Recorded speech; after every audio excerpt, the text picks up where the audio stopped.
Our homes are usually the one place we can call our safe haven, a place where we feel cut off from the outside world. At least until something or someone from outside finds a way in without our permission. I'm 19 years old and I'm an only child. Every Friday night, my routine was the same. After finishing my classes, I'd head straight to my gas station job. 6 hours of serving customers, filling up tanks, and staring out the window at the empty road whenever it got boring. That was my usual weekend life. That night was no different. By the time my shift ended, it was almost 11:30 p.m. I got into my old truck, exhausted, and started the drive home. On the way, I kept thinking about taking a long, hot shower and maybe putting on a movie on Netflix. Our house sat at the corner of the neighborhood, a 2-story old place with a front lawn, a wide backyard, and a wooden shed. My parents usually weren't home on weekends. They spent most Friday nights out drinking with friends. So most of the time, I had the house to myself. When I pulled into the driveway, as expected, the entire place was dark. And oddly enough, that darkness always gave me a strange kind of comfort. Like the silence belonged to me. But that night, something was different. After shutting off the truck, I remembered something. My bike was still in the back. 2 days earlier, I had taken it to campus instead of driving, and then left it in the truck bed. I figured I should put it back in the shed. I lifted the bike out and walked down the small stone path toward the shed. The air was cold and the trees rattled in the breeze. The whole neighborhood seemed asleep.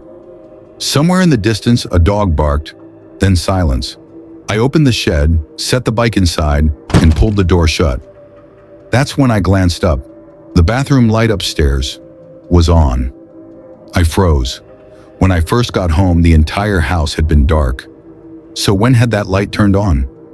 My first thought was, maybe Mom stayed home. But then it hit me. It was Friday, and on Friday nights, my parents were never home. A cold shiver ran straight through me. I crept to the back door and slipped inside.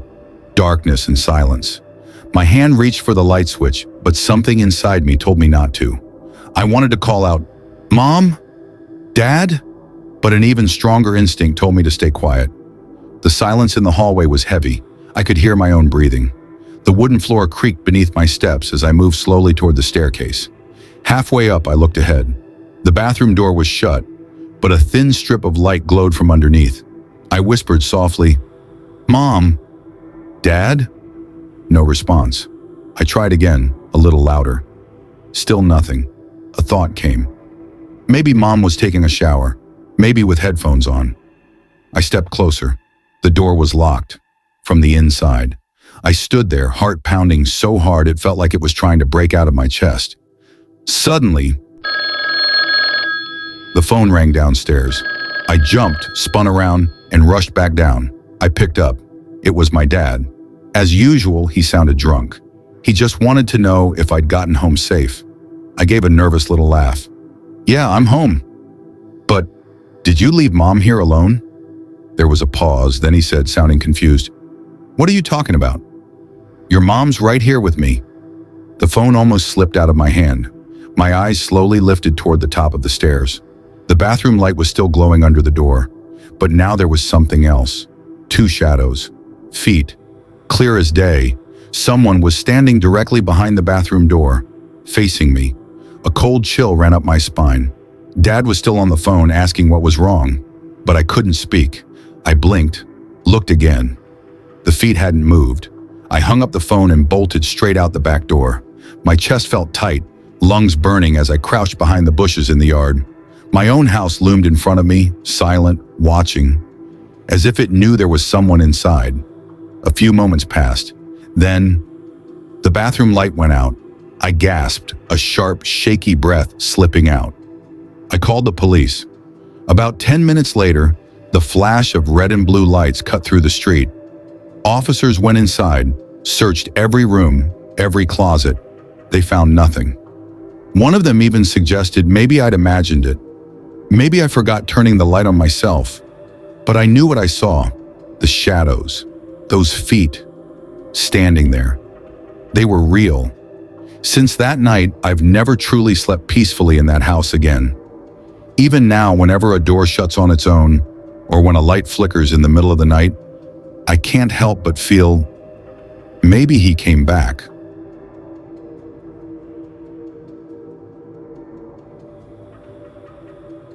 My name is Edward Gallo. I was 24 years old at the time. This incident still shakes me to the core, and I don't think I'll ever forget it. I had recently bought a new house in a rural area of Virginia. It was located about a mile off the old road, deep inside the woods.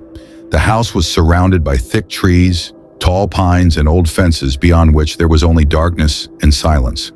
The nearest neighbor lived about half a mile away. At first sight, the house seemed like a beautiful escape. A small two-story farmhouse with a wooden porch out front, and on the right side, a rusty iron door leading down to the basement. At first, it felt like a dream come true. I had always wanted to get away from the city's noise. Peace, silence, the sound of birds. This was all I had ever wished for. But that peace didn't last long. When I moved in, everything seemed normal.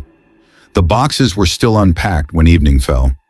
I warmed up some food in the kitchen and set up a bed upstairs. But that very first night, something strange happened. Around midnight, I heard a faint sound from downstairs, like footsteps pressing lightly against the floor. I jumped up. I didn't have any weapon, just a small flashlight. I went downstairs and checked every room, but there was nothing. I told myself it was probably just the sounds of the forest, but as I turned back to go upstairs, my eyes fell on the basement door. It was slightly open. I clearly remembered locking it earlier that evening. My heart started racing. I slowly shut the door and locked it again, trying to push the thought out of my head. Sarah, my girl, often stayed with me on weekends. She always said the house felt creepy, but I just laughed it off. That night I tried calling her, but she didn't answer. I sent texts, made calls, still nothing. That was strange because Sarah never ignored me like that. No matter how busy she was, she always replied with at least one message. It was around 10 p.m. Outside, it was pitch dark. Inside, only the dim yellow light of the living room was on. I was holding my phone when suddenly I heard the heavy slam of the door downstairs. My blood froze. For a moment, I thought, maybe Sarah had come. I quickly sent her a message. If that's you, come straight upstairs. A few seconds later, I heard footsteps on the staircase. Slow, heavy steps, almost like someone wanted me to hear each one. Sarah? I called out. The footsteps stopped. Silence. Suddenly, my phone rang. Incoming call. Sarah. I answered immediately. Her voice came through. Ed, sorry. I was really busy. I'm on my way home now. Couldn't pick up earlier. My mind went blank. What? You were just on the stairs, weren't you? She laughed. What are you talking about? I'm sitting in my car right now. A chill ran down my body. My hands trembled. I quickly locked my bedroom door. The next second, the doorknob started rattling violently. I shouted, "Get out of here!" I'm calling the police. The rattling stopped. Then I heard the footsteps rushing back down the stairs, followed by the loud slam of the front door. Terrified, I ran to the window and looked outside. The front yard was still. But then, my eyes caught something across the road. A tall man was standing there. He wore a torn white shirt and old jean shorts. In the faint light, I could see his face clearly. His eyes locked directly on mine, and his lips curled into a strange, unnatural smile. He stood there for several seconds, staring at me. Then suddenly he turned and bolted into the woods, disappearing into the darkness. I didn't sleep a second that night. In the morning, I called the police. 2 officers came and searched the entire property. They found nothing. They told me it was probably just some addict or lunatic who breaks into empty houses. But I knew better. The emptiness in that man's eyes, I would never forget it. After that, I started putting 2 locks on every door, keeping the windows sealed shut. Sarah came over once, but she admitted she didn't feel safe in that house. 2 weeks later, it happened again. That night it was raining. The power kept cutting in and out. I was alone sitting in the kitchen, sipping coffee, when suddenly the basement door creaked open. My heart leapt into my throat. I grabbed my flashlight and went down. The stairs were wet, as if someone had just walked there. In the corner of the basement, there was an old couch. Water dripped onto it. As I approached, I thought I saw a shadow shift behind it. I shone the flashlight. Nothing. Then slam! The basement door upstairs shut loudly. I looked up at the stairs. And there he was, that same tall man, his eyes dark, empty like a void, and that same twisted smile. "This house is mine," he whispered.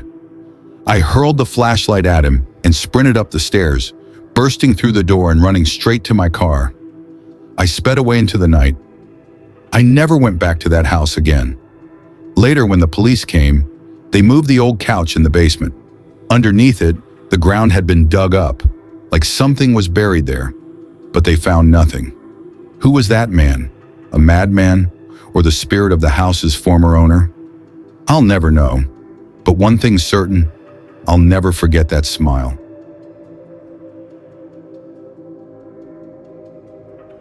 "16-year-old Ted lived with his father and brother Andrew in an isolated farmhouse.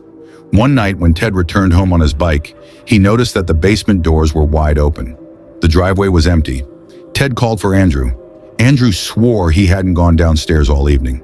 The two brothers searched the entire basement, but found nothing. Andrew muttered that there was a strange smell lingering down there, though Ted didn't really notice it. Later, Ted sat on the old couch to watch TV, but the couch felt unusually stiff that night. He lifted the cushion and screamed. Beneath it, a body had been stuffed inside. Later, it was revealed to be the corpse of their neighbor George, whose wife had mysteriously gone missing just days earlier. And the killer? He was never caught. Our farmhouse was cut off from the rest of the world. To get there, you had to drive miles through fields, trees, and woods. No neighbors, nothing but land. At night, the place grew so silent you could hear your own heartbeat clearly. Ted often biked into the nearby town. That night, he returned late. The air was cold and clouds had swallowed the moon. As he got off his bike, the sight of the basement doors hanging wide open froze him in place. That had never happened before. The basement was always locked. It stored old couches, broken furniture, and some farming tools. Seeing it open sent a chill crawling through him. Andrew was baffled. He kept insisting he hadn't touched the doors. Both brothers went down with a flashlight. The beam slid across the damp walls. Moisture and dust made the air heavy. Andrew stopped suddenly. "Do you smell that, Ted? Like something rotting?" Ted sniffed.